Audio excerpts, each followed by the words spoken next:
coming from someone with your background, you have a supplement company. I thought it'd be cool to dive into from a someone who's a natural bodybuilder. What do you think are maybe some key supplement? Say they're doing everything right. They got their training on point. They got their nutrition on point. Where do you think at that point, let's say for to optimize muscle growth, so off season, what supplements do you think can really benefit?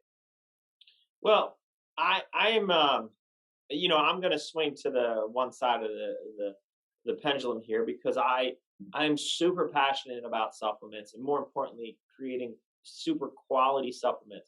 Things around what I want to use based on, my own personal research and my own personal experience. I mean, across our multiple supplement brands, we have over 200 different SKUs, right? So there's so much out there, and pretty much I use every single one. Now, I don't use our fat burners unless I'm like trying to cut or something, but on a daily basis. But so I'm a huge believer in supplementation, especially if you have your diet and training down, which we preach all the time. Like, you can take whatever supplements you want, but if you don't have your diet and training down, it's not going to do you any good. And it's not going to do us any good because you're not going to see results. You're not going to come back. So first and foremost, we preach the proper diet and training. Above that, there's basic, like if a question I get asked a lot is, what are the 5 supplements, basic supplements that you're going to start with somebody with? So it's protein, it's a multivitamin because most people are not getting all those micros. It's a fish oil, it's BCAAs/EAAs, and it's creatine monohydrate. Those are the 5. And even protein, I would almost throw out the window because I don't even consider protein really a supplement, just because it's you're hitting your macros with that. So it's those are like the very basics. Beyond that, it's just like, where do you go from there? Pre-workout is the most popular category, right? So optimizing, and I'm a huge believer in peri-workout nutrition. So before, during, and after workout.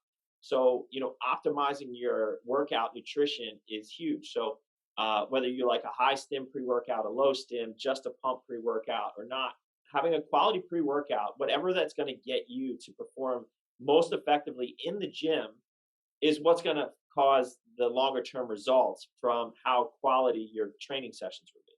So like so I feel like a good pre-workout can really bring out the next level in a lot of people in training.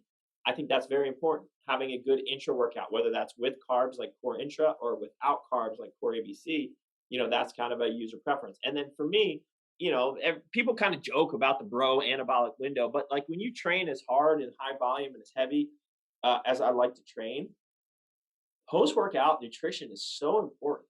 So, like we use Core Post, 3 scoops of that after every workout. I haven't done it, trained without that for, 15 years, at least some version of it. And so having carbs, fast-acting protein, other goodies in there to help with recovery immediately after a workout are huge. And so for like beginners, nailing down peri-workout nutrition, I think is super important and can be very helpful.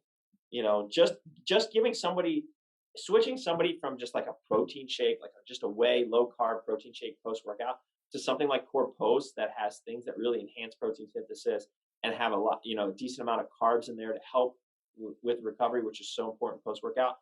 Just making that switch alone, I've seen huge changes in a number of people who just weren't doing the right things after they train, and treating post workout nutrition seriously. So, I mean, if you just go in there for 20 minutes and you just do a couple curls and bench presses and you leave, like, post workout nutrition isn't going to make or break you. But if you're going through a 2-hour hellish workout, for legs, high volume, heavy weight, that's going to make a big difference, especially consistently over time. So besides those basics, having great peri-workout nutrition, then you get into some really, different things that a lot of people, in the natural bodybuilding world, the really good people know about.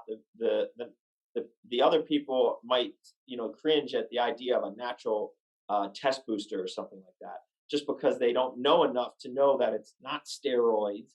It's just herbs and other ingredients that have been shown to help increase endogenous levels, meaning it helps your body optimize its own natural production of hormones and doesn't have any of the other side effects, in there. So we have some amazing ones across our brands that really do work, especially as a male natural bodybuilder who has in a calorie deficit for a very long time, your endocrine system there's a huge toll on that. So things like our, Core Alpha or Core Test, and then things like Core Hard, which is an anti-cortisol for prep, right?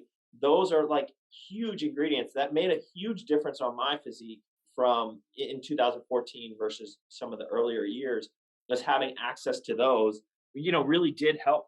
And I know personally, a lot of the top competitors are taking products like that are natural, safe, effective, based on science, and can really help optimize a natural bodybuilder's endocrine system. So, I mean, I know that's a very long answer, and there's a lot of supplements in there, but I think if you start with those basics and then you go to peri-workout nutrition, and then there's the other things like the fat burners and the test boosters and all the, those other things in there. I think that's kind of like tertiary to those first two, components. Right. Okay. Okay. So, let's recap. The top five: whey protein, creatine mono, BCA/EAAs. Think about that as intra, whether or not you want carbs in that or not. Multivitamin, fish oil. Those would be the five basics that I would say off the rip. Sweet. Shortly after that, I would probably say joint health is probably in that multivitamin omega, more of that health range, which I think is really important. And then after that, it's peri-workout nutrition. So a good pre-workout, a good post-workout, a good intra-workout. That's kind of how I would, kind of rank things.